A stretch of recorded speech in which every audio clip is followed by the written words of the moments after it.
Article 370 రద్దుపై మరికాసేపట్లోనే supreme court తీర్పు వెలువరించబోతోంది. తీర్పు వెలువరించబోతున్నారు ఐదుగురు జడ్జిల ధర్మాసనం. సుప్రీం జడ్జిమెంట్ నేపథ్యంలో జమ్మూ కాశ్మీర్లో అలర్ట్ కంటిన్యూ అవుతోంది. ముందస్తుగా జమ్మూ కాశ్మీర్లో భద్రతను మరింత కట్టుదిట్టం చేశారు. ముఖ్య నేతల్ని హౌస్ అరెస్ట్ చేస్తున్నారు పోలీసులు. కోర్టు తీర్పు ఎలా వచ్చినా గౌరవించాలి అని బీజేపీ చెప్తోంది. తీర్పు ఎలా ఉన్నా శాంతికి విఘాతం కలిగించబోము అని ఎన్సీ కూడా చెప్తోంది. 370ని పునరుద్ధరిస్తున్న ఆశతో కశ్మీర్ పార్టీలు ఉన్నాయి. 2019 ఆగస్టు 5న ఆర్టికల్ 370ని రద్దు చేసింది కేంద్రం. అయితే ప్రస్తుతం దీనికి సంబంధించిన తీర్పుని వెలువరించబోతున్నారు justice Sanjay Kishan Kaul, justice Sanjiv Khanna. Article 13B constitutes a valid exercise of power. I'll now read out our conclusions under different heads. Whether the proclamation issued under Article 356 of the Constitution of India and Section 92 of the Constitution of Jammu and Kashmir is constitutionally valid. We have held that this court need not adjudicate on the validity of the proclamations because, 1, the pleadings of the petitioners and the writ petitions indicate that their principal challenge is to the abrogation of Article 370 and whether such an action could have been taken during President's rule. And 2, even if this court holds that the proclamation could not have been issued under Article 356, there would be no material relief which can be given in view of the fact that President's rule was revoked in the state of Jammu and Kashmir on 31st October 2019. Further, the petitioners have assailed the specific actions which were taken when the proclamation was in force on the ground that those actions breached the constitutional limitations on the exercise of power after a proclamation under Article 356 is issued. These substantive challenges, which form the fulcrum of the case of the petitioners, have been considered. Next issue, whether there are limitations on the exercise of power by the President or Parliament under Article 356. We have held that there are limitations on the power which can be exercised by the Union government in the state when a proclamation under Article 356 is in operation. We have reached the conclusion on the following grounds. A, the majority in S.R. Bommai, the 9-judge bench decision, held that the actions taken by the President after issuing a proclamation are subject to judicial review. However, the learned judges adopted slight variations on the standard needed to be applied by the court to test the validity of the exercise of power by the President after the issuance of the proclamation. Justice Sawant applied the standard of whether the exercise of power was mala fide or palpably irrational. Justice Reddy observed that the advisability and necessity of the action must be borne in mind by the President. 2. This bench, sitting in a combination of 5 judges, is bound by the decision of the majority in S.R. Bommai on the issue. We also undertook a textual and purposive reading of Article 356 in particular and Part 18 as a whole. We hold that there are limitations on the power exercisable after a proclamation under Article 356 is issued. The following are our reasons. First, the thread that runs through Part 18 of the Constitution, when read as a whole, is that differing levels of executive and legislative power are required to handle an emergency under Article 352 and under Article 356. This principle applies to the exercise of power when a proclamation under Article 356 is in force. Second, Article 356(1) states that the President may, by a proclamation, assume or declare the powers stipulated in clauses A, B, and C of Article 356(1). The powers stipulated in clauses A, B, and C of Article 356(1) are not automatically invoked when a proclamation is issued under Article 356. Third, Article 356(1)(a) does not opt for an all or none formula. The phrase all or any does not indicate that the Union government can exercise a part of the functions of the state government and the state government can exercise the remaining because the suspension of the state government is an automatic consequence of the proclamation under Article 356. It rather indicates that the scope of the power exercised by the Union government must depend on the circumstances for issuing the proclamation. Fourth, clauses A, B, and C of Article 356(1) grant the President independent powers. However, the power provided under Clause C is broad enough to encapsulate the power of the President to assume functions under Clause A and declare under Clause B that the powers of the legislature of the state shall be exercisable by Parliament. Fifth, the principle underlying Article 356(1)(c) is that the exercise of power by the President must be desirable or necessary to give effect to the objects of the proclamation. The commonality in both the necessity and desirability standard is that the exercise of power must have a reasonable nexus with the object of the proclamation.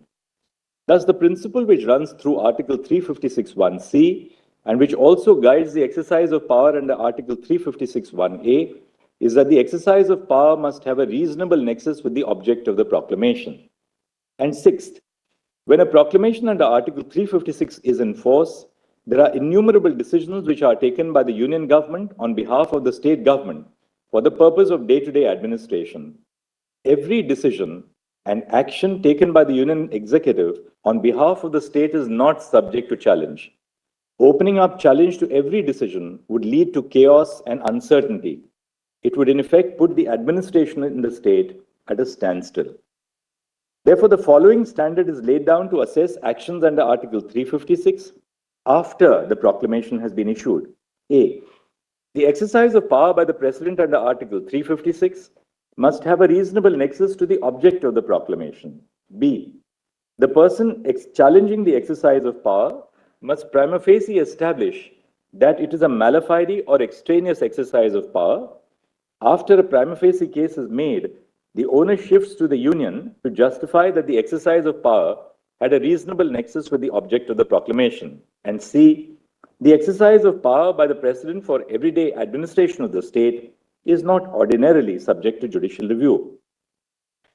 The argument of the petitioners that the Union government cannot take actions which have irreversible consequences when a proclamation under Article 356 is in force is not accepted. The power of the legislature of the state under Article 357 to repeal or alter or amend a law enacted by Parliament in exercise of the power of the legislature of the state must be read in the context of the amendment introduced by the Constitution, 42nd Amendment Act 1976. Before the amendment, the law to the extent of incompetency would automatically cease to exist after a buffer period and actions done were expressly saved.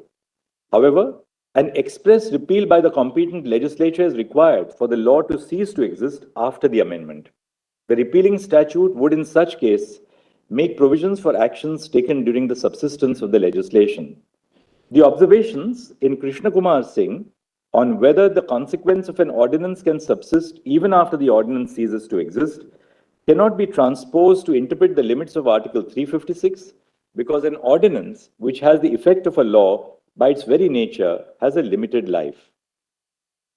The argument of the petitioners that Parliament can only assume the lawmaking powers of the legislature of the state when the proclamation under Article 356 is issued is not accepted. The purpose of Article 357 is to ensure that while exercising the powers of the legislature of the state, pursuant to a declaration under Article 356(1), Parliament, or as the case may be, the President, are not impeded by an absence of competence, which would have impeded the exercise of a similar power in the absence of a proclamation under Article 356.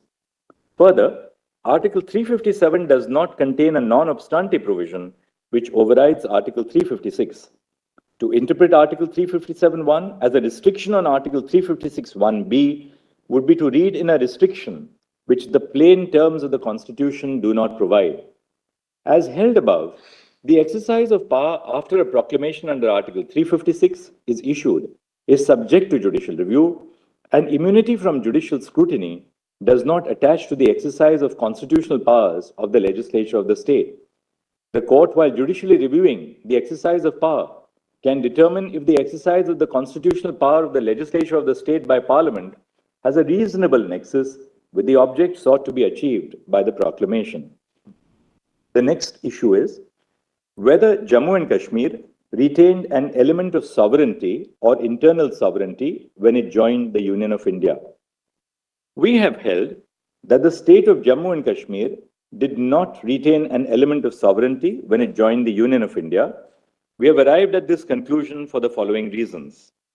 First, paragraph 8 of the instrument of accession executed by Maharaja Hari Singh provided that nothing in the instrument would affect the continuance of the sovereignty of the Maharaja in and over the state. Second, on 25 November 1949, a proclamation was issued for the state of Jammu and Kashmir by Yuvraj Karan Singh. The declaration in this proclamation that the Constitution of India would not only supersede all other constitutional provisions in the state which were inconsistent with it, but also abrogate them, achieves what would have been attained by an agreement of merger. With the issuance of the proclamation, paragraph 8 of the instrument of accession ceased to be of legal consequence. The proclamation reflects the full and final surrender of sovereignty by Jammu and Kashmir through its sovereign ruler to India, to her people who are sovereign. Third, neither the constitutional setup nor any other factors indicate that the state of Jammu and Kashmir retained an element of sovereignty. The Constitution of Jammu and Kashmir was only to further define the relationship between the Union of India and the state of Jammu and Kashmir. The relationship was already defined by the instrument of accession, the proclamation by Yuvraj Karan Singh in November 1949, and more importantly, by the Constitution of India. Fourth, there is a clear absence in the Constitution of Jammu and Kashmir of a reference to sovereignty. In contrast, the Constitution of India emphasizes in its preamble that the people of India resolve to constitute themselves or to constitute India into a sovereign, socialist, secular, democratic republic. Fifth, that the state of Jammu and Kashmir became an integral part of the Union of India is evident from Articles 1 and 370 of the Indian Constitution. It is reiterated in Section 3 of the Constitution of Jammu and Kashmir, which is unamendable. Sixth, the preamble of the Constitution of Jammu and Kashmir, Sections 3, 5, and 147 of the State Constitution, coupled with Article 1 of the Constitution of India, read with the first schedule, as well as Article 370, indicate in no uncertain terms that a system of subordination, as understood by the definition of sovereignty, exists by which the state is subordinate to the Indian Constitution first and only then to its own Constitution. Seventh, all states in the country have legislative and executive power, albeit to differing degrees. The Constitution accommodates concerns specific to a particular state by providing for arrangements which are specific to that state. Articles 371A to 371J are examples of special arrangements for different states.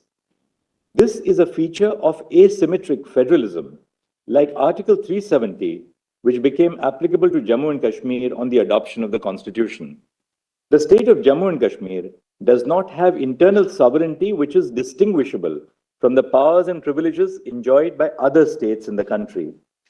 And eighth, the limited question before the Constitution bench in its decision in Premnath Kaul was whether the monarch held plenary legislative powers after the Constitution of India as it applied to Jammu and Kashmir was adopted in the state, but before the Constitution of Jammu and Kashmir was adopted. A decision is an authority for the proposition which it decides. The question whether the state of Jammu and Kashmir retains sovereignty upon integration with the dominion of India did not arise in that case.